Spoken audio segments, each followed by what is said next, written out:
Hey guys, welcome back to my YouTube channel. ಈ ವಿಡಿಯೋದಲ್ಲಿ ನಾವು ಡಿಸೈನ್ ಎಲಿಮೆಂಟ್ಸ್ಗಳ ಬಗ್ಗೆ ನೋಡೋಣ.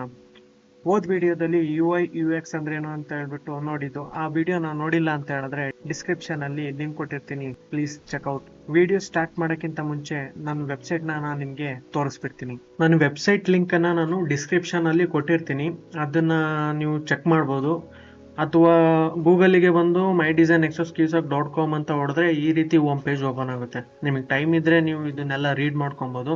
ಅದಾದ್ಮೇಲೆ ನೆಕ್ಸ್ಟ್ ಟ್ಯುಟೋರಿಯಲ್ ಸೆಕ್ಷನ್ಗೆ ಬಂದ್ರೆ ಈ ರೀತಿ ಆನಿಮೇಷನ್ ಸ್ಲೈಡ್ ಕಾಣಿಸುತ್ತೆ. ಅದಾದ್ಮೇಲೆ ಅದ್ರ ಕೆಳಗಡೆನೆ ನಾನು ನನ್ನ ಯೂಟ್ಯೂಬ್ ಚಾನಲ್ ಲಿಂಕ್ ನ ಕೊಟ್ಟಿರ್ತೀನಿ, ನೀವು ಬೇಕಾದ್ರೆ ಚೆಕ್ ಮಾಡ್ಕೊಬಹುದು. ಫಸ್ಟ್ ವಿಡಿಯೋದಲ್ಲಿ ನಾನು ಯಾವುದೋ ಟಾಪಿಕ್ ನಾನು ಕವರ್ ಮಾಡಿದ್ದೆ ಅಂತ ಹೇಳ್ಬಿಟ್ಟು ನಾನು ಇಲ್ಲಿ ಡೀಟೇಲ್ಡ್ ಆಗಿ ಕೊಟ್ಟಿದ್ದೀನಿ. ಆ್ಯಂಡ್ PPT ನೀವು ಡೌನ್ಲೋಡ್ ಮಾಡ್ಕೊಬಹುದು. ನಾನು ಎರಡು ಕೋರ್ಸ್ಗಳ ಬಗ್ಗೆನೇ ಹೇಳಿದ್ದೆ, ಒಂದು ಫ್ರೀ ಕೋರ್ಸು, ಒಂದು ಗೂಗಲ್ ಕೋರ್ಸು, ಅದನ್ನು ನೀವು ಚೆಕ್ ಮಾಡ್ಕೊಬಹುದು. ಆ ವಿಡಿಯೋನ ನೀವು ನೋಡ್ಬೇಕಂದ್ರೆ ಜಸ್ಟ್ ಇಲ್ಲಿ ಕ್ಲಿಕ್ ಮಾಡಿದ್ರೆ ಸಾಕು, ಅದು ಆ ಪೇಜ್ ರೀಡೈರೆಕ್ಟ್ ಆಗುತ್ತೆ. ಅದಾದಮೇಲೆ ನೆಕ್ಸ್ಟ್ ಪ್ರಾಜೆಕ್ಟ್ ಸೆಕ್ಷನ್ಗೆ ಬಂದ್ರೆ ಈಗಲೇ ನಾನು ಪ್ರಾಜೆಕ್ಟ್ಸ್ನ ಯಾವ್ದನ್ನೂ ಅಪ್ಲೋಡ್ ಮಾಡಿಲ್ಲ, ಟೈಮ್ ಸಿಕ್ಕಿಲ್ಲ. ಸೊ ಟೈಮ್ ಸಿಕ್ಕಿದಾಗ ನಾನು ಅಪ್ಲೋಡ್ ಮಾಡ್ತೀನಿ, ಓಕೆನಾ. ಇಲ್ಲಿ ನೋಡ್ತಿರ್ಬೋದು, ಜಸ್ಟ್ ನೀವು ಪೈಥಾನ್ ಅಂತ ಹೊಡೆದ್ರೆ ಆ ಪೈಥಾನ್ ಪ್ರಾಜೆಕ್ಟ್ ಓಪನ್ ಆಗುತ್ತೆ. ಸೊ ಪ್ರಾಜೆಕ್ಟ್ ಸೆಕ್ಷನ್ ಅಲ್ಲಿ ನೀವು ಬೇಕಾದ್ರೆ ಸರ್ಚ್ ಮಾಡ್ಕೊಬಹುದು. ನಾನು ಇನ್ನೂ ಅಪ್ಡೇಟ್ ಮಾಡಿಲ್ಲ ಯಾವ್ದು ಪ್ರಾಜೆಕ್ಟ್, ಟೈಮ್ ಇಲ್ಲ. ಅಂಡ್ ನೀವು ಜಸ್ಟ್ ಇಲ್ಲಿ ಸರ್ಚ್ ಬಾರ್ ಅಲ್ಲಿ ನೀವು ಪೈಥಾನ್ ಅಂತ ಹೊಡೆದ್ರೆ ಪೈಥಾನ್ ಪ್ರಾಜೆಕ್ಟ್ಗಳೇ ಬರ್ತವೆ. ಇದನ್ನ ನಾನಿನ್ನ ಅಪ್ಡೇಟ್ ಮಾಡ್ತಾ ಇದ್ದೀನಿ ವೆಬ್ಸೈಟ್ನ, ಒಂದು ಸ್ವಲ್ಪ ಟೈಮ್ ತಗೊಳುತ್ತೆ. ಅದಾದ್ಮೇಲೆ ನೆಕ್ಸ್ಟ್ ಸರ್ವಿಸ್ಸು, ನಾನಿನ್ನ ಸರ್ವಿಸನ್ನು ಓಪನ್ ಮಾಡಿಲ್ಲ. ಇಲ್ಲಿ ನೋಡ್ಕೊಬೋದು ನೀವು ಯಾವ ರೀತಿ ನನ್ನ ಸರ್ವಿಸ್ ವೆಬ್ ಪೇಜ್ ಯಾವ ರೀತಿ ಇದೆ ಅಂತ ಹೇಳ್ಬಿಟ್ಟು. ನಿಮಗೆ ನನ್ನ ವಿಡಿಯೋದಲ್ಲಿ ಏನಾದರೂ ಚೇಂಜಸ್ ಮಾಡ್ಕೊಬೇಕು ಅಂತ ಹೇಳಿದ್ರೆ ಆ್ಯಂಡ್ ಎನಿ ಪಾಸಿಟಿವ್ ಕಮೆಂಟ್ಸ್ ನೀವು ಕೊಡಬೇಕು ಅಂತ ಹೇಳಿದ್ರೆ ಜಸ್ಟ್ ನಿಮ್ಮ ನೇಮ್ ಆ್ಯಂಡ್ ಇಮೇಲ್ ಅಡ್ರೆಸ್, ನಿಮ್ಮ ಮೆಸೇಜ್ನ ಹಾಕಿದರೆ ಸಾಕು. ಈ ಬಟನ್ ಮೇಲೆ ಕ್ಲಿಕ್ ಮಾಡಿದರೆ ಸಾಕು, ಜಸ್ಟ್ ನನ್ನ ಗೂಗಲ್ ಶೀಟ್ಸ್ಗೆ ಬಂದು ಫೆಚ್ ಆಗುತ್ತೆ ಆ ಮೆಸೇಜು. ನಾನು ನೋಡ್ಕೊಂಬಿಟ್ಟು ನಾನು ಏನೇನು ಅಪ್ಗ್ರೇಡ್ ಮಾಡ್ಕೊಬೇಕು ಅಂತ ಹೇಳ್ಬಿಟ್ಟು ನಾನು ನೋಡ್ಕೊತೀನಿ. ನನ್ನ ವೆಬ್ಸೈಟಲ್ಲಿ ನಿಮಗೆ ತೋರಿಸ್ಬೇಕಾಗಿದ್ದು ಇಷ್ಟೇ ಗೈಸ್. ವಿಡಿಯೋನ ಸ್ಟಾರ್ಟ್ ಮಾಡೋಣ ಬನ್ನಿ.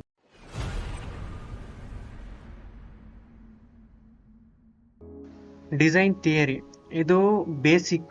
ಯಾವುದೇ ಡಿಸೈನ್ ಫೀಲ್ಡಿಗೆ ಹೋದ್ರೂ ಇದು ಬೇಸಿಕ್ಕು ಗೈಸ್. ಡಿಸೈನ್ ಥಿಯರಿ ನೀವು ಕಲ್ತ್ಕೊಂಡ್ಬಿಟ್ಟು ನೆಕ್ಸ್ಟ್ ಬೇರೆ ಬೇರೆ ಫೀಲ್ಡ್ಗಳಿಗೆ ನೀವು ಹೋಗ್ಬೇಕಾಗುತ್ತೆ. ಸೊ ಇದೇ ನಿಮಗೆ ಬೇಸ್ಮೆಂಟು ಡಿಸೈನ್ ಥಿಯರಿನೇ. ಆ್ಯಂಡ್ ಅದು ಡಿಸೈನ್ ಥಿಯರಿಗೆ ಹೋಗೋಕ್ಕಿಂತ ಮುಂಚೆನೆ ನಾವು ವಾಟ್ ಈಸ್ ಡಿಸೈನ್ ಅಂತ ಹೇಳ್ಬಿಟ್ಟು ನಾವೀಗ ನೋಡೋಣ. To create unique and aesthetic design we use design elements and principles. This approach is known as design. ಇದೊಂದೇ ಡೆಫಿನಿಷನ್ ಅಂತ ಏನಿಲ್ಲ, ಸುಮಾರು ಡೆಫಿನಿಷನ್ಸ್ಗಳಿದಾವೆ. ಡಿಸೈನ್ಗೆ ಒಂದೇ ರೀತಿ ಅಂತ ಏನಿಲ್ಲ, ನೀವು ಏನು ಬೇಕಾದರೂ ಕರ್ಕೊಬೋದು. ಡಿಸೈನ್ ಅಂತ ಹೇಳಿದ್ರೆ ನಿಮಗೆ ಇಷ್ಟ ಬಂದಿದ್ದು ಫಾರ್ಮಲ್ಲಿ ಆ್ಯಂಡ್ ಒಂದು ಸ್ಟ್ಯಾಂಡರ್ಡ್ ವೇಯಲ್ಲಿ ಕ್ರಿಯೇಟಿವ್ ಆಗಿ ಅದನ್ನು ನೀವು ಎಕ್ಸ್ಪೋಸ್ ಮಾಡ್ಬೋದು. ಡಿಸೈನ್ ಅಂದರೆ ಏನು ಅಂತ ಹೇಳ್ಬಿಟ್ಟು ನೀವು ಹೇಳ್ಬೋದು, ಓಕೆನಾ. ಇದೊಂದೇ ಡೆಫಿನಿಷನ್ ಅಂತ ಏನಿಲ್ಲ. ವಾಟ್ ಈಸ್ ಡಿಸೈನ್ ಅಂತ ಹೇಳ್ಬಿಟ್ಟು ಅದಕ್ಕೆ ಬಂದರೆ ನಾವೀಗ ಡಿಸೈನ್ ಮಾಡ್ತೀರಾ ಅಂತ ತಿಳ್ಕೊಳ್ಳಿ. ಆ ಡಿಸೈನ್ ಮಾಡಬೇಕಾದ್ರೆ ನೀವು ಡಿಸೈನ್ ಎಲಿಮೆಂಟ್ನ ನೀವು ಯೂಸ್ ಮಾಡಬೇಕಾಗುತ್ತೆ ಆ್ಯಂಡ್ ಡಿಸೈನ್ ಪ್ರಿನ್ಸಿಪಲ್ಸ್ನ ನೀವು ಅದಕ್ಕೆ ಆ್ಯಡ್ ಮಾಡಬೇಕಾಗುತ್ತೆ. ಅದೇ ಪರ್ಫೆಕ್ಟ್ ಡಿಸೈನ್ ಆಗೋದು. ಆ್ಯಂಡ್ ನೆಕ್ಸ್ಟ್ ಬಂದರೆ ಮಾಡ್ಯೂಲ್ 1 ನಾವು ಡಿಸೈನ್ ಎಲಿಮೆಂಟ್ಸ್ ಅಂತ ಹೇಳ್ಬಿಟ್ಟು ನೋಡೋಣ. ಡಿಸೈನ್ ಎಲಿಮೆಂಟ್ಸ್ ಯಾವ್ದಾವ್ದಿದೆ, ಯಾವುದಾದನ್ನು ಆ್ಯಡ್ ಮಾಡ್ಬೋದು ಡಿಸೈನ್ಗೆ ಅಂತ ಹೇಳ್ಬಿಟ್ಟು ನೋಡೋಣ. ನಾವೀಗ ಬೇಸಿಕ್ ಎಲಿಮೆಂಟ್ಸ್ ಯಾವ್ದಾವ್ದು ಅಂತ ಹೇಳ್ಬಿಟ್ಟು ನೋಡೋಣ. ಫಸ್ಟ್ ಒನ್ ಬಂದ್ಬಿಟ್ಟು ಪಾಯಿಂಟ್ಸ್ ಅಂಡ್ ಮಾರ್ಕ್ಸ್ ಅಂತ ಹೇಳ್ಬಿಟ್ಟು, ಆ್ಯಂಡ್ ಸೆಕೆಂಡ್ ಒನ್ ಬಂದ್ಬಿಟ್ಟು line, shape, forms, space, colours, textures. ಇವು 7 ಎಲಿಮೆಂಟ್ಸ್ನ ನಾವು ಡಿಸೈನಿಂಗಲ್ಲಿ ಯೂಸ್ ಮಾಡ್ತೀವಿ. ಯಾವ ರೀತಿ ಯೂಸ್ ಮಾಡ್ತೀವಿ ಅಂತ ಹೇಳ್ಬಿಟ್ಟು ನೋಡೋಣ ಬನ್ನಿ. ಫಸ್ಟ್ ಒನ್ ಬಂದ್ಬಿಟ್ಟು points. Points are marks is the smallest and most basic elements.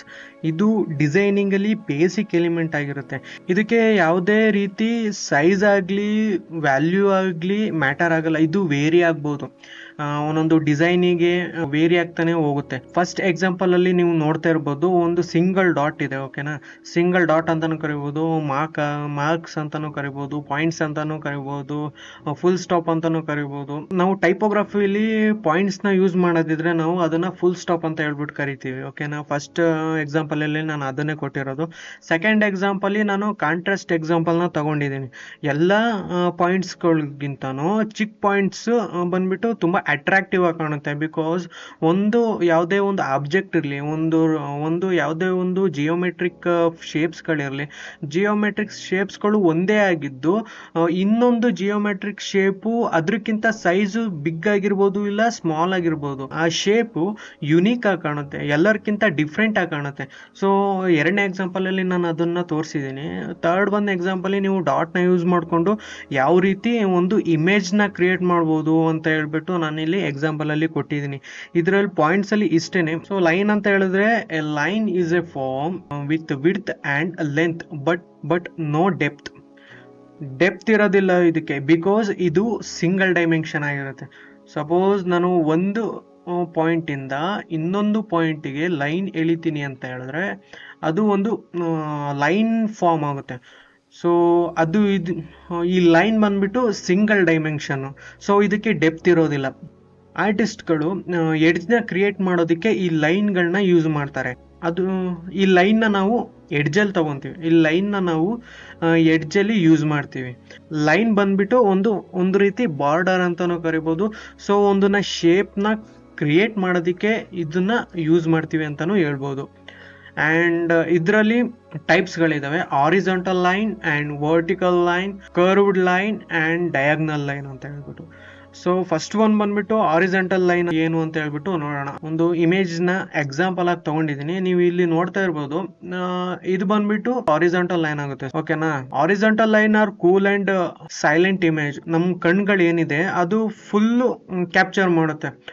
Horizontal line ಅಲ್ಲಿರುವಂತಹ ಇಮೇಜ್, ಹಾರಿಜಾಂಟಲ್ ಲೈನ್ ನಲ್ಲಿರುವಂತಹ ಒಂದು ನದಿ ದಡ ಆಗಿರ್ಬೋದು, ಎಲ್ಲಾನು ಕೂಡ ಪರ್ಫೆಕ್ಟ್ ಆಗಿ ಕ್ಯಾಪ್ಚರ್ ಮಾಡುತ್ತೆ. ಯಾವುದೇ ರೀತಿ ಹೆಡ್ ರೊಟೇಷನ್ ಅಂತ ಹೇಳ್ಬಿಟ್ಟು ಇದಕ್ಕೆ ಇರೋದಿಲ್ಲ, ಓಕೆನಾ. ನಾವು ಡೈರೆಕ್ಟ್ ಆಗಿ ನೋಡ್ಬೋದು ಹಾರಿಜಾಂಟಲ್ ಇಮೇಜಸ್ ಗಳನ್ನ ನಾವು ಏನೇನ್ ನೋಡ್ತೀವಿ, ನೋಡಿದ ತಕ್ಷಣನೇ ಗೊತ್ತಾಗ್ಬಿಡುತ್ತೆ ಅಲ್ಲಲ್ಲಿ ಏನೇನಿದೆ ಅಂತ ಹೇಳ್ಬಿಟ್ಟು. ನಾವು ಯಾವುದೇ ರೀತಿ ಹೆಡ್ ಡೈರೆಕ್ಷನ್ ಆಗಲಿ ಚೇಂಜ್ ಮಾಡೋ ರೀತಿ ಬರೋದಿಲ್ಲ. ಆ್ಯಂಡ್ ಸೆಕೆಂಡ್ ಒನ್ ಬಂದ್ಬಿಟ್ಟು ವರ್ಟಿಕಲ್ ಲೈನ್ ಏನ್ ಮಾಡುತ್ತೆ ಅಂತ ಹೇಳಿದ್ರೆ, vertical image or creating a movement illusion. For the example, ನೀವು ಒಂದು ಬಿಲ್ಡಿಂಗ್ ಮುಂದೆ ಹೋಗ್ಬಿಟ್ಟು ನಿಂತ್ಕೊಂಡಿರ್ತೀರ, ಅದು ವರ್ಟಿಕಲ್ ಆಗಿರುತ್ತೆ, ಓಕೆನಾ. ಆ ವರ್ಟಿಕಲ್ ಆಗಿರೋದು ನಿಮ್ ಕಣ್ಗಳಿಗೆ ಅದು ಫುಲ್ ಇಮೇಜ್ ಕ್ಯಾಪ್ಚರ್ ಆಗೋಲ್ಲ. ಅಂಡ್ ನೀವು ಮೇಲ್ ನೋಡ್ಬೇಕಾಗತ್ತೆ, ಮೇಲ್ ನೋಡ್ತಾ ಹೋಗ್ಬೇಕಾಗತ್ತೆ. ಸೊ ಅವಾಗ ಒಂದು ಮೂವ್ಮೆಂಟ್ ಕ್ರಿಯೇಟ್ ಆಗುತ್ತೆ. ಅದನ್ನೇ ಇಲ್ಲಿ ಕೊಟ್ಟಿರೋದು, vertical image or creating a movement illusion ಅಂತ ಹೇಳ್ಬಿಟ್ಟು. ನೆಕ್ಸ್ಟ್ ಒನ್ ನೋಡೋದಿದ್ರೆ ಕರ್ವ್ಡ್ ಲೈನ್. ನೀವು ಒಂದು ಬಿಲ್ಡಿಂಗ್ ಗಳನ್ನ ನೋಡಿರ್ತೀರ, ಓಕೆನಾ. ಒಂದೊಂದು ಕರ್ವ್ಡ್ ಆಗಿರುತ್ತೆ. ಇದೇನ್ ಮಾಡೋದು ಅಂದ್ರೆ creating A shape and patterns. ಅದಾದ್ಮೇಲೆ ಡಯಾಗ್ನಲ್ ಇಮೇಜ್ ಅಂತ ಹೇಳಿದ್ರೆ, ನೀವು ಪಾರ್ಲಿಮೆಂಟ್ನೇ ನೋಡಿರ್ಬೋದು. ಪಾರ್ಲಿಮೆಂಟ್ ಡಿಸೈನ್ ಯಾವ ರೀತಿ ಇದೆ, so it create refreshing mode. ಇದು ನೀವು ನೋಡ್ತಾ ಇರ್ಬೋದು, ಪಾರ್ಲಿಮೆಂಟ್ ಯಾವ ರೀತಿ ಕಟ್ಟಿದ್ರೆ ಅಂತ ಹೇಳ್ಬಿಟ್ಟು. ಒಂದು ಡಯಾಗ್ನಲ್ ಆಗಿದೆ, ಇದೊಂದು ಡಯಾಗ್ನಲ್ ಆಗಿದೆ, ಅಂಡ್ ಇದು ಸ್ಟ್ರೈಟ್ ಲೈನ್ ಅಲ್ಲಿ ಇದೆ. ಅದನ್ನ ನೋಡಿದ ತಕ್ಷಣನೇ ಒಂದು ಕ್ರಿಯೇಟಿವ್ ಮೈಂಡ್ ಸೆಟ್ ಬಂದ್ಬಿಡುತ್ತೆ ನಮಗೆ, ಒಂದು ರಿಫ್ರೆಶ್ ಮೈಂಡ್ ಬಂದ್ಬಿಡುತ್ತೆ. ಸೊ ಈ ರೀತಿ ಇದೆಲ್ಲ ಆರ್ಕಿಟೆಕ್ಚರ್, ವಾವ್, ಡಿಸೈನ್ ಸೂಪರ್ ಅಂತ ಹೇಳ್ಬಿಟ್ಟು. ನೆಕ್ಸ್ಟ್ ಒನ್ ಬಂದ್ಬಿಟ್ಟು ಶೇಪ್ ಅಂತ ಹೇಳಿದ್ರೆ, 2 or more ಲೈನ್ಸ್ ಯಾವಾಗ ಕನೆಕ್ಟ್ ಆಗುತ್ತೋ ಅವಾಗ ಒಂದು ಶೇಪ್ ಫಾರ್ಮ್ ಆಗುತ್ತೆ. ಜಿಯೋಮೆಟ್ರಿಕ್ ಶೇಪ್ಸ್ಗಳನ್ನ ನೀವು ಕೇಳೇ ಇರ್ಬೋದು. ಎಕ್ಸಾಂಪಲ್ ಸ್ಕ್ವೇರ್ನೇ ತಗೊಳ್ಳಿ ಆ್ಯಂಡ್ ಟ್ರಯಾಂಗಲ್ನೇ ತಗೊಳ್ಳಿ. ಟ್ರಯಾಂಗಲ್ಲು 3 ಲೈನ್ಸ್ ಇಂದ ಅದು ಎನ್ಕ್ಲೋಸ್ ಆಗಿರುತ್ತೆ, ಓಕೆನಾ. ಯಾವ್ದಾದ್ರು 2 or more ಲೈನ್ಸ್ ಗಳಿಂದ ಎನ್ಕ್ಲೋಸ್ ಆಗಿರುತ್ತೆ, ಅದನ್ನ ನಾವು 2D ಶೇಪ್ ಅಂತ ಹೇಳ್ಬಿಟ್ಟು ಕರಿತೀವಿ. ಫಸ್ಟ್ ಎಕ್ಸಾಂಪಲ್ ಅಲ್ಲಿ ನೀವು ನೋಡಿರ್ಬೋದು, ಜಿಯೋಮೆಟ್ರಿಕ್ ಶೇಪ್ಸ್ ಗಳು ಸ್ಕ್ವೇರ್ ಆಗಿರ್ಬೋದು, ರೆಕ್ಟಾಂಗಲ್ ಆಗಿರ್ಬೋದು, ಪೆಂಟಗನ್ ಆಗಿರ್ಬೋದು, ಸರ್ಕಲ್ ಆಗಿರ್ಬೋದು, ಸ್ಕ್ವೇರ್ ಆಗಿರ್ಬೋದು, ಹೆಕ್ಸಾಗನ್ ಆಗಿರ್ಬೋದು. ಇಲ್ಲಿ ನೋಡ್ತಾ ಇರ್ಬೋದು, ಎಲ್ಲ ಶೇಪ್ಸ್ ಗಳನ್ನ ನಾವು ಡಿಸೈನ್ ಅಲ್ಲಿ ಯೂಸ್ ಮಾಡ್ತೀವಿ. ಅದಾದ್ಮೇಲೆ ಫಾರ್ಮ್ ಬಂದ್ಬಿಟ್ಟು 3D ಇಲ್ಯೂಷನ್ ಆಗಿರ್ಬೋದು, 3D ಡಿಸೈನ್ ಆಗಿರ್ಬೋದು, 3D ಶೇಪ್ಸ್ಗಳಾಗಿರ್ಬೋದು, ಇವನ್ನೆಲ್ಲ ನಾವು ಫಾರ್ಮಲ್ಲಿ ಇನ್ಕ್ಲೂಡ್ ಮಾಡಿದ್ದೀವಿ. Form describe volumes and mass are that 3D aspects of objects that to make up space. ಒಂದು ಸ್ಕ್ವೇರ್ ಆಬ್ಜೆಕ್ಟ್ನೇ ತಗೊಳ್ಳೋಣ, ಇಲ್ಲಿ ಎಕ್ಸಾಂಪಲ್ ನಾನು ಇಲ್ಲಿ ಕೊಟ್ಟಿದ್ದೀನಲ್ಲ, ಅದು ಯಾವ ರೀತಿ ಇದೆ ಅಂತ ಹೇಳಿದ್ರೆ, ಒಂದು ಎಕ್ಸ್ ಡೈರೆಕ್ಷನಲ್ಲೂ ಮೂವ್ ಆಗ್ತಾ ಇದೆ ಆ್ಯಂಡ್ ಅದು ವೈ ಡೈರೆಕ್ಷನಲ್ಲೂ ಮೂವ್ ಆಗ್ತಾ ಇದೆ. ಮತ್ತಿನ್ನೊಂದು ಝೆಡ್ ಡೈರೆಕ್ಷನಲ್ಲೂ ಕೂಡ ಮೂವ್ ಆಗ್ತಾ ಇದೆ. ಯಾವಾಗ ಈ XYZ ಡೈರೆಕ್ಷನಲ್ಲಿ ಮೂವ್ ಆಗುವಂಥ ಯಾವುದೇ ಒಂದು ಶೇಪ್ ಇರಲಿ, ಅದನ್ನು ನಾವು 3D ಅಂತ ಹೇಳ್ಬಿಟ್ಟು ಕರಿತೀವಿ. ಸೆಕೆಂಡ್ ಎಕ್ಸಾಂಪಲಲ್ಲಿ ನೀವು ನೋಡ್ತಾ ಇರ್ಬೋದು 3D ಜಿಯೋಮೆಟ್ರಿಕ್ ಶೇಪ್ಸ್ಗಳಿದ್ದಾವೆ ಅಂತ ಹೇಳ್ಬಿಟ್ಟು ನೀವು ಸೆಕೆಂಡ್ ಎಕ್ಸಾಂಪಲಲ್ಲಿ ನೋಡ್ಬೋದು. ಥರ್ಡ್ ಎಕ್ಸಾಂಪಲಲ್ಲಿ ಒಂದು ಇಲ್ಯೂಷನ್ ಕ್ರಿಯೇಟ್ ಮಾಡುತ್ತೆ. ಓಕೆನಾ, ಒಂದು 3D ಎಲಿಮೆಂಟ್ಸ್ಗಳಾಗಿರ್ಬೋದು, 3D ಶೇಪ್ಸ್ಗಳಾಗಿರ್ಬೋದು, ಒಂದು ಇಲ್ಯೂಷನ್ ರೀತಿ ಕ್ರಿಯೇಟ್ ಮಾಡುತ್ತೆ. ಸೊ ನೆಕ್ಸ್ಟ್ ಒನ್ ಬಂದ್ಬಿಟ್ಟು ಸ್ಪೇಸ್ ಅಂತ ಹೇಳ್ಬಿಟ್ಟು ಕರಿತೀವಿ. ಈ ಸ್ಪೇಸ್ ಏನು ಮಾಡುತ್ತೆ ಅಂತ ಹೇಳಿದ್ರೆ, ಫಸ್ಟ್ ನೀವು ಡೆಫಿನಿಷನ್ ನೋಡೋದಾದ್ರೆ, so space is A 3D volume that can be empty R filled with object. It has width, height and depth ಅಂತ ಹೇಳ್ಬಿಟ್ಟು. ಇದ್ರ ಮೀನಿಂಗ್ ಏನು ಅಂತ ಹೇಳಿದ್ರೆ, ನಾವು ವಿಡ್ತ್ನೇ ತಗೊಳ್ಳೋದಿದ್ರೆ, ಸೊ ನೀವು ಥರ್ಡ್ ಎಕ್ಸಾಂಪಲ್ ನೋಡ್ತಾ ಇರ್ಬೋದು. ಇಲ್ಲಿ ನೋಡಿ, ಇಲ್ಲಿ ವಿಡ್ತ್ ಇಷ್ಟಿದೆ, ಓಕೆನಾ, ಆ್ಯಂಡ್ ಈ ವಿಡ್ತ್ ನೋಡಿ, ಈ ವಿಡ್ತ್ ನೋಡಿ, ಇದು ಯಾವಾಗ ಕ್ರಿಯೇಟ್ ಆಗುತ್ತೆ ಅಂತ ಹೇಳಿದ್ರೆ 2D dimensionally 3D illusion create ಆಗುತ್ತೆ. ನೀವು ಎಕ್ಸಾಂಪಲಲ್ಲೇ ನೋಡ್ತಾನೆ ಇರ್ಬೋದು. ನೀವು ಫ್ರಂಟಲ್ಲಿ ನೀವು ಒಂದು ಇಮೇಜನ್ನ ನೋಡ್ತಾ ಇದ್ದೀರ ಅಂತ ಹೇಳಿದ್ರೆ, ಅದು ದೂರ ಇದೆ ಹತ್ರ ಇದೆ ಅಂತ ಹೇಳ್ಬಿಟ್ಟು ನೀವು ಇಮೇಜಿನ್ ಮಾಡ್ಕೊಬೋದು. ಓಕೆನಾ, ಇಮೇಜಿನ್ ಮಾಡ್ಕೊಬೋದು ಒಂದು ಫೋಟೋನ ನೋಡ್ಬಿಟ್ಟು. ಅದೇ ನಾನು ಥರ್ಡ್ ಎಕ್ಸಾಂಪಲಲ್ಲಿ ಕೊಟ್ಟಿದ್ದೀನಿ. ಸೆಕೆಂಡ್ ಎಕ್ಸಾಂಪಲಲ್ಲಿ ನಾನು ಹೈಟ್ ಬಗ್ಗೆ ಕೊಟ್ಟಿದ್ದೀನಿ. ಹೈಟ್ ಅಂತ ಹೇಳಿದ್ರೆ ಒಂದು ಈ ಮರಗಳನ್ನ ನೋಡ್ಬೋದು. ಫ್ರಂಟಲ್ಲಿ ಯಾವ ರೀತಿ ಇದೆ, ಒಂದು ದೊಡ್ಡದಿದೆ, ಅದೇ ಹೋಗ್ತಾ ಹೋಗ್ತಾ ಹೋಗ್ತಾ ಹೋಗ್ತಾ ಚಿಕ್ಕದಾಗುತ್ತೆ, ಆ್ಯಂಡ್ ಹೋಗ್ತಾ ಹೋಗ್ತಾ ಯಾವ ರೀತಿ ಆಗುತ್ತೆ, ಚಿಕ್ಕದಾಗುತ್ತೆ. ಇದೊಂದು ರೀತಿ ಇಲ್ಯೂಷನ್ ಕ್ರಿಯೇಟ್ ಮಾಡುತ್ತೆ 2D ಇಮೇಜಲ್ಲಿ. ಸೊ ಲಾಸ್ಟ್ ಒನ್ ಬಂದ್ಬಿಟ್ಟು ಡೆಪ್ತ್ ಅಂತ ಹೇಳ್ಬಿಟ್ಟು. ಫಸ್ಟ್ ಎಕ್ಸಾಂಪಲಲ್ಲಿ ನೋಡ್ತಾ ಇರ್ಬೋದು, ಒಂದು ದೋಣಿ ಕಾಣಿಸ್ತಾ ಇದೆ ನೋಡಿ. ಈ ದೋಣಿಗೂ ಈ ಬೋಟಿಗೂ ಒಂದು ಸ್ವಲ್ಪ ಡಿಸ್ಟೆನ್ಸ್ ಇದೆ ಅಂತ ಹೇಳ್ಬಿಟ್ಟು ಗೊತ್ತಾಗುತ್ತೆ. ಮತ್ತೆ ಇಲ್ಲೊಂದು ಚಿಕ್ಕ ಬೋಟ್ ಇದೆ ನೋಡಿ. ಇದಕ್ಕೂ ಮತ್ತೆ ಲಾಸ್ಟ್ ಒನ್ನಿಗೂ ಡಿಫ್ರೆನ್ಸ್ ಏನಂತ ಹೇಳಿದ್ರೆ, ಇದು ಡೆಪ್ತ್ನ ಡಿಫೈನ್ ಮಾಡುತ್ತೆ. ಒಂದು ದೊಡ್ಡದಾಗಿ ಕಾಣಿಸುತ್ತೆ, ಒಂದು ಹೋಗ್ತಾ ಹೋಗ್ತಾ ಹೋಗ್ತಾ ಹೋಗ್ತಾ ಚಿಕ್ಕದಾಗಿ ಕಾಣಿಸುತ್ತೆ, ಫುಲ್ಲು ಡೀಪಾಗಿ ಹೋಗುತ್ತೆ. ಇದನ್ನೇ ನಾವು ಡೆಪ್ತ್ ಅಂತ ಹೇಳ್ಬಿಟ್ಟು ಕರಿತೀವಿ. ಆಮೇಲೆ ನೆಕ್ಸ್ಟ್ ಒನ್ ಬಂದ್ಬಿಟ್ಟು ಪಾಸಿಟಿವ್ ಆ್ಯಂಡ್ ನೆಗೆಟಿವ್ ಸ್ಪೇಸ್ ಅಂತ ಹೇಳ್ಬಿಟ್ಟು ಇದರಲ್ಲೇ ಸ್ಪೇಸಲ್ಲಿ ಬರುತ್ತೆ. ಫಸ್ಟು ಡೆಫಿನಿಷನ್ ನೋಡ್ಬಿಡೋಣ. Positive space refers to the main focus on the picture, while negative space refers to the background. ಇದರಲ್ಲಿ ಫಸ್ಟ್ ಒನ್ ಬಂದ್ಬಿಟ್ಟು ಆಬ್ಜೆಕ್ಟ್ ಮೇಲೆ ಕಾನ್ಸಂಟ್ರೇಟ್ ಆಗಿದೆ, ಸೆಕೆಂಡ್ ಆಬ್ಜೆಕ್ಟ್ ಬಂದ್ಬಿಟ್ಟು ಬ್ಯಾಕ್ಗ್ರೌಂಡ್ ಮೇಲೆ ಕಾನ್ಸಂಟ್ರೇಟ್ ಆಗಿದೆ. ಇಲ್ಲೇ ನೋಡ್ತಿರ್ಬೋದು ನೀವು, main focused on picture is called it as an positive space ಅಂತ ಹೇಳ್ಬಿಟ್ಟು. ಓಕೆನಾ, ಇದು ಬಂದ್ಬಿಟ್ಟು ಪಾಸಿಟಿವ್. ಓಕೆ, ಇದು ಬಂದ್ಬಿಟ್ಟು ನೆಗೆಟಿವ್. ಯಾವ ರೀತಿ ಅಂತ ಹೇಳ್ಬಿಟ್ಟು ನಾನು ಹೇಳ್ತೀನಿ. ವೆಬ್ಸೈಟಿಗೆ ಹೋದಾಗ ನೀವು ಯಾವ್ದ್ಯಾವ್ದು ಕಂಟೆಂಟು ಮೇಯ್ನ್ ಆಗಿರುತ್ತೆ ಅಂದರೆ, ಒಂದು ಶೇಪೇ ಆಗಿರ್ಬೋದು, ಒಂದು ಟೆಕ್ಸ್ಟೇ ಆಗಿರ್ಬೋದು, ಅದು ಮೇಯ್ನ್ ಆಗಿ ಒಂದು ನೋಡ್ದಡಿಕೆ ನಿಮಗೆ ಮೊದಲು ಕಾಣಿಸುತ್ತಲ್ಲ, ಅದನ್ನು ನಾವು ಪಾಸಿಟಿವ್ ಸ್ಪೇಸ್ ಅಂತ ಹೇಳ್ಬಿಟ್ಟು ಕರಿಬೋದು. ಒಂದು ಯಾವುದೇ ಒಂದು ಆಬ್ಜೆಕ್ಟ್ ಇರಲಿ, ಅದ್ರ ಮೇಲೆ ಬೇಗ ಫೋಕಸ್ ಆಗುತ್ತೆ ಅಂತ ಹೇಳಿದ್ರೆ ಅದನ್ನು ನಾವು ಪಾಸಿಟಿವ್ ಸ್ಪೇಸ್ ಅಂತ ಹೇಳ್ಬಿಟ್ಟು ಕರಿಬೋದು. ನೆಗೆಟಿವ್ ಸ್ಪೇಸ್ ಅಂತ ಹೇಳಿದ್ರೆ ಆಬ್ಜೆಕ್ಟ್ ಮೇಲೆ ಅದು ಇದಾಗಿರೋದಿಲ್ಲ, ಆಬ್ಜೆಕ್ಟ್ ಮೇಲೆ ಅದು ಫೋಕಸ್ಡ್ ಆಗಿರೋದಿಲ್ಲ, ಬ್ಯಾಕ್ಗ್ರೌಂಡ್ ಮೇಲೆ ಅದು ಫೋಕಸ್ಡ್ ಆಗಿರುತ್ತೆ. ಇವೆರಡು ಎಕ್ಸಾಂಪಲ್ ವೆಬ್ಸೈಟ್ಗಳನ್ನ ನಾನು ಲಿಂಕಲ್ಲಿ ಕೊಟ್ಟಿರ್ತೀನಿ, ಪ್ಲೀಸ್ ಚೆಕ್ ಮಾಡ್ಬೋದು. ಸೊ ನೆಕ್ಸ್ಟ್ ಒನ್ ಬಂದ್ಬಿಟ್ಟು ಕಲರ್ಸ್ ಅಂತ ಹೇಳ್ಬಿಟ್ಟು.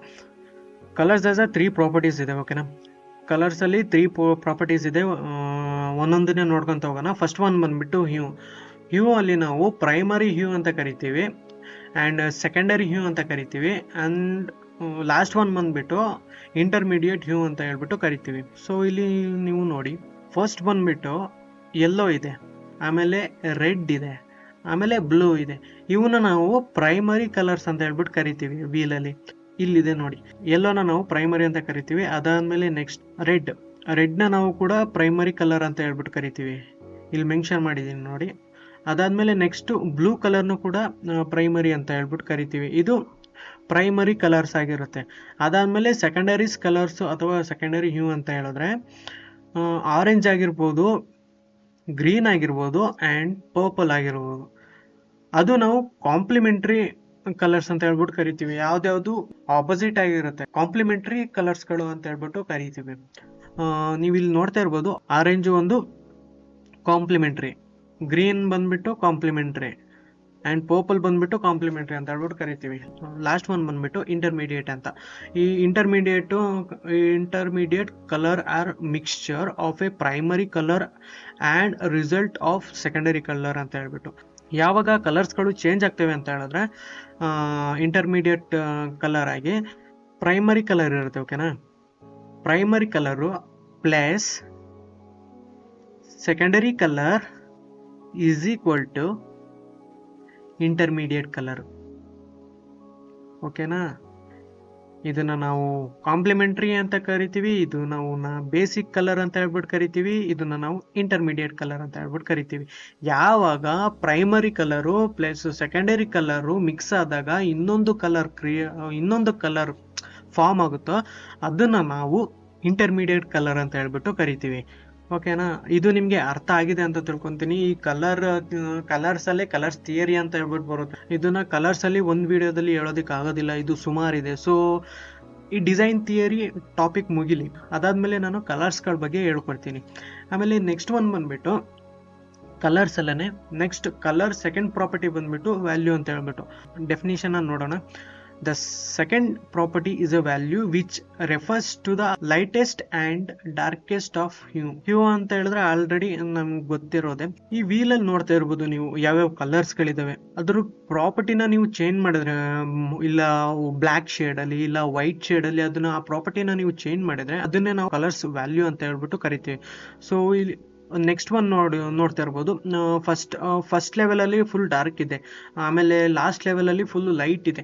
ಇದನ್ನೇ ನಾವು ಕಲರ್ಸ್ಗಳನ್ನ ಚೇಂಜ್ ಮಾಡ್ಕೊತಾ ಹೋಗ್ಬೋದು.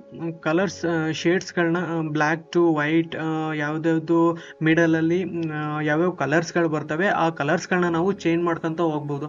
ಅದನ್ನೇ ನಾವು ವ್ಯಾಲ್ಯೂ ಅಂತ ಹೇಳ್ಬಿಟ್ಟು ಕರಿತೀವಿ. ನೆಕ್ಸ್ಟ್ ಪ್ರಾಪರ್ಟಿ ಬಂದ್ಬಿಟ್ಟು ಇಂಟೆನ್ಸಿಟಿ ಅಂತ ಹೇಳ್ಬಿಟ್ಟು. Third property is intensity, which refers to the purity of hue, also known as chroma, the brightness or dullness of the color. First property ಬಂದ್ಬಿಟ್ಟು hue ಅಂತ ಹೇಳ್ಬಿಟ್ಟು. ಆ hue ಪ್ರಾಪರ್ಟಿನ ಚೇಂಜ್ ಮಾಡ್ದೇನೆ ನಾವು ಆ ಇಂಟೆನ್ಸಿಟಿನ ರೆಡ್ಯೂಸ್ ಮಾಡ್ಕೊಂತ ಹೋಗ್ಬೇಕು. ಆ ಯಾವ್ಯಾವ ಕಲರ್ಸ್ಗಳು ಬರ್ತವೋ ಆ ಲೆವೆಲ್ಸ್ನ ನಾವು ಇಂಟೆನ್ಸಿಟಿ ಅಂತ ಹೇಳ್ಬಿಟ್ಟು ಕರಿತೀವಿ. ಫಾರ್ ಎಕ್ಸಾಂಪಲ್ ಒಂದು ಕಲರ್ಸಿನ ಲೆವೆಲ್ ಇರುತ್ತೆ, ಒಂದು ಕಲರ್ಸ್ ಇಂಟೆನ್ಸಿಟಿ ಲೆವೆಲ್ ಅಂತ ಇರುತ್ತೆ.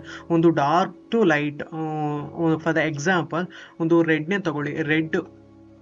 ರೆಡ್ ಡಾರ್ಕ್ ಇಂದ ರೆಡ್ ಲೈಟ್ ವರ್ಗುನು ಯಾವ್ಯಾವ ಕಲರ್ಸ್ಗಳು ಬರ್ತವೆ ಅದನ್ನೇ ನಾವು ಇಂಟೆನ್ಸಿಟಿ ಅಂತ ಹೇಳ್ಬಿಟ್ಟು ಕರಿತೀವಿ. ಸೆವೆಂತ್ ಒನ್ ಬಂದ್ಬಿಟ್ಟು ಟೆಕ್ಸ್ಚರ್ ಅಂತ ಹೇಳ್ಬಿಟ್ಟು. ಟೆಕ್ಸ್ಚರ್ ಅಂತ ಹೇಳಿದ್ರೆ texture refers to a surface of a quality both simulated and actual of art work ಅಂತ. ಎಕ್ಸಾಂಪಲ್ ನ ನೀವು ನೋಡ್ತಿರ್ಬೋದು. ಫಸ್ಟ್ ಎಕ್ಸಾಂಪಲ್ ಒಂದು ಸಿಮೆಂಟ್ ರೋಡ್ ಇದೆ, ಸೆಕೆಂಡ್ ಎಕ್ಸಾಂಪಲ್ ಒಂದು ಟಾರ್ ರೋಡ್ ಇದೆ. ಏನಕ್ಕೆ ಅಂತ ಹೇಳಿದ್ರೆ ಸಿಮೆಂಟ್ ರೋಡ್ ಯಾವ ರೀತಿ ಇರುತ್ತೆ, ಸ್ಮೂತ್ ಆಗಿರುತ್ತೆ, ಅಂಡ್ ಟಾರ್ ರೋಡ್ ಯಾವ ರೀತಿ ಇರುತ್ತೆ, ಒಂದ್ ಸ್ವಲ್ಪ ರಫ್ ಆಗಿರುತ್ತೆ. ಸ್ಮೂತ್ ಟೆಕ್ಸ್ಚರ್ ಬಂದ್ಬಿಟ್ಟು ಒಂದು ನೋಡ್ದಕ್ಕೆ ಇಲ್ಯೂಷನ್ ಕ್ರಿಯೇಟ್ ಮಾಡಬೇಕು, ಅಂಡ್ ಅದು ಡ್ರಾಯಿಂಗ್ ಸ್ಮೂತ್ ಅನ್ನಿಸ್ಬೇಕು, ಅಂಡ್ ಅದು ಒಂದು ಕೂಲ್ ಡ್ರಾಯಿಂಗ್ ಅಂತ ಹೇಳ್ಬಿಟ್ಟು ನಮಗೆ ಅನ್ನಿಸ್ಬೇಕು. ಯಾವ್ಯಾವ ಡ್ರಾಯಿಂಗ್ಸ್ ಗಳಿಗೆ ಈ ಕ್ವಾಲಿಟಿ ಇರುತ್ತೋ ಅದನ್ನ ನಾವು ಸ್ಮೂತ್ ಟೆಕ್ಸ್ಚರ್ ಇಮೇಜ್ ಅಥವಾ ಡಿಸೈನ್ ಅಥವಾ ಆರ್ಟ್ ಆಗಿರ್ಬೋದು ಅಂತ ಹೇಳ್ಬಿಟ್ಟು ಕರಿತೀವಿ. ಅದಾದ್ಮೇಲೆ ನೆಕ್ಸ್ಟ್ ಒನ್ ಬಂದ್ಬಿಟ್ಟು ರಫ್ ಟೆಕ್ಸ್ಚರ್ ಅಲ್ಲಿ ಏನಾಗುತ್ತೆ ಅಂತ ಹೇಳಿದ್ರೆ ಅದನ್ನ ರಫ್ ಆಗಿ ಡ್ರಾ ಮಾಡಿದ್ದಾರೆ. ನಿಮ್ಗೆ ನೋಡ್ದಕ್ಕೆ ಗೊತ್ತಾಗ್ಬಿಡುತ್ತೆ ಇದು ಸ್ಮೂತು ಮತ್ತೆ ಇದು ರಫ್ ಅಂತ ಹೇಳ್ಬಿಟ್ಟು. ಓಕೆ ಗೈಸ್, ಈ ವಿಡಿಯೋದಲ್ಲಿ ಇಷ್ಟೇ.